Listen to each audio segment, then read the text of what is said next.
From 1975 to 1979, in the midst of the chaos caused by the Cambodian Civil War, the Khmer Rouge, led by Pol Pot, carried out the Cambodian Genocide, killing nearly a quarter of the population.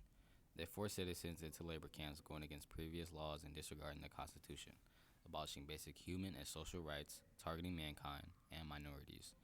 In 1979, Vietnam invaded, overthrowing the regime and exposing all of their wrongdoings. Currently, the Cambodian Genocide is an important piece of history in the Cambodian culture, but Cambodian people have recovered, rebuilt, and are no longer held down by the Khmer Rouge or the Reign of Terror.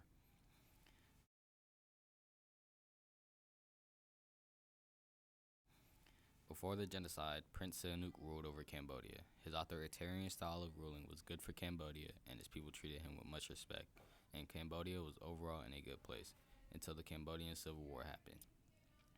8 years before the genocide began, Cambodia was engaged in a bloody civil war.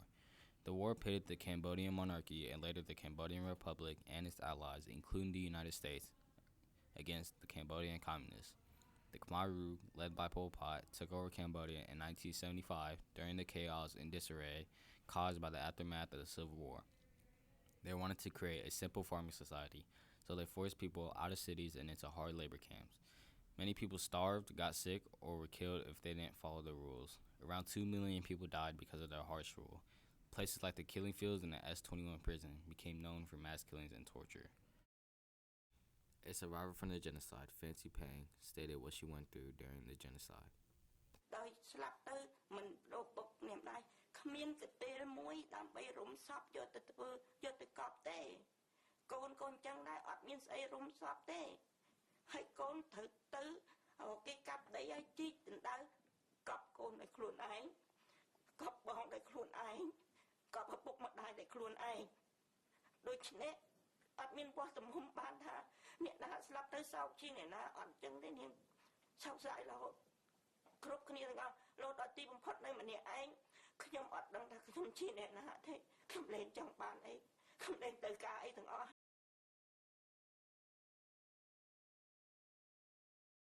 In 1953, Cambodia gained independence after nearly a century of French rule. The country was ruled by a monarch, King Sihanouk, who advocated in 1955 to pursue a political career, and eventually Cambodia gained independence and freedom.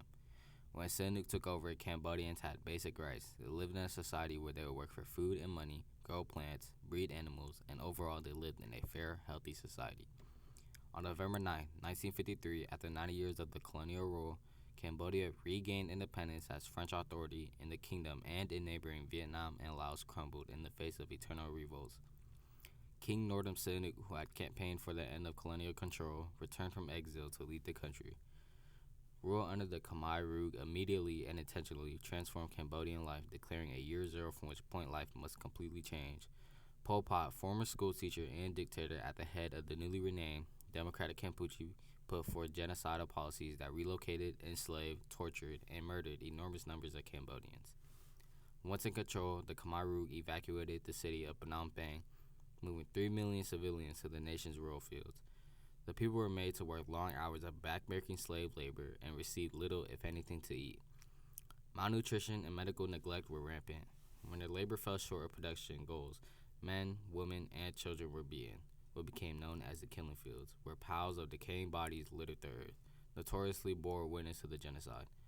The perversion of familiar institutions helped support the regime's genocidal policies, and probably the most famous example, one high school was converted into the S-21 prison, where up to 20,000 prisoners were tortured into writing confessions to crimes they have never committed. With this rest, the perpetrators could maintain some illusion that their practice of mass executions was warranted.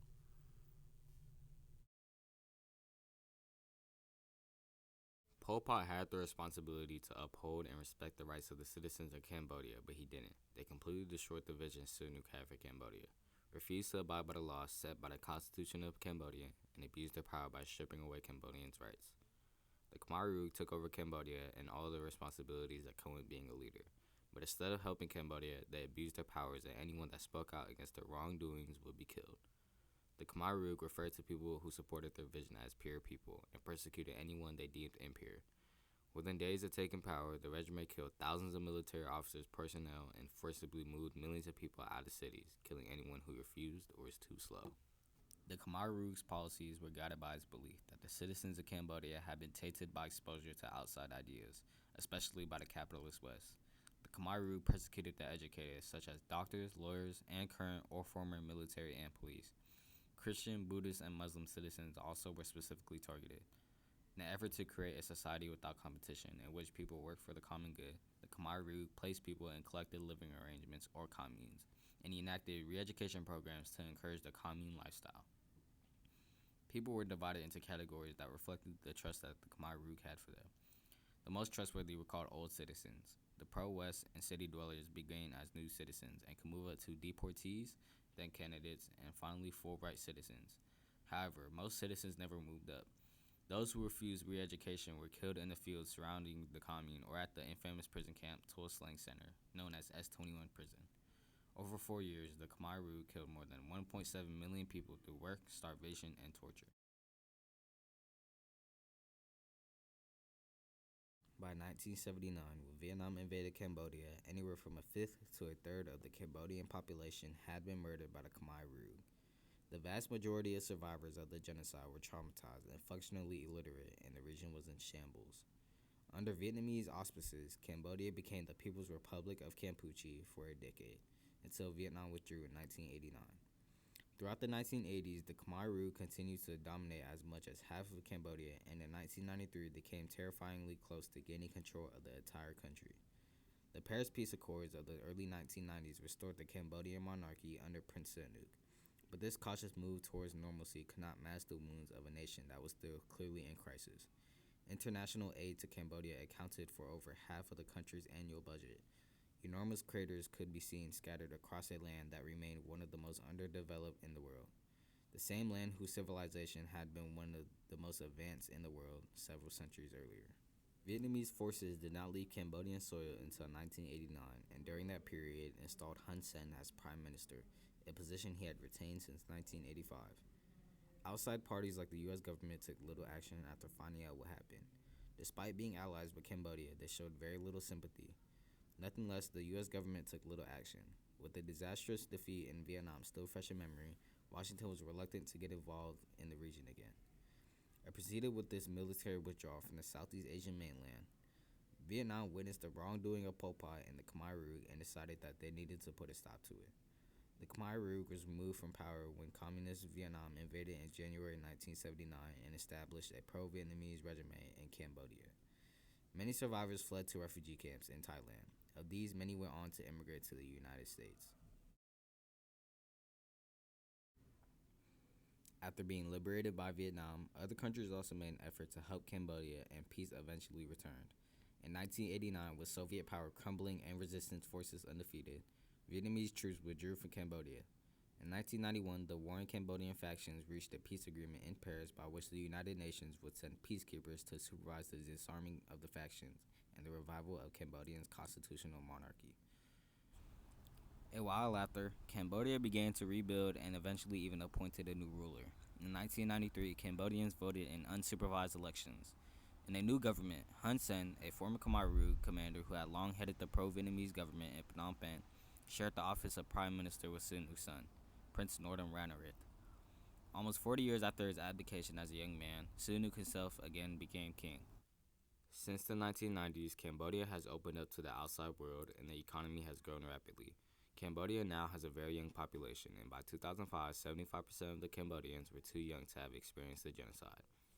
50% of Cambodians are under 24 years old. Buddhism has recovered since the Khmer Rouge attempted to wipe it out. Almost all Cambodians define themselves as Buddhists. The Cambodian genocide continues to play a role in Cambodia today.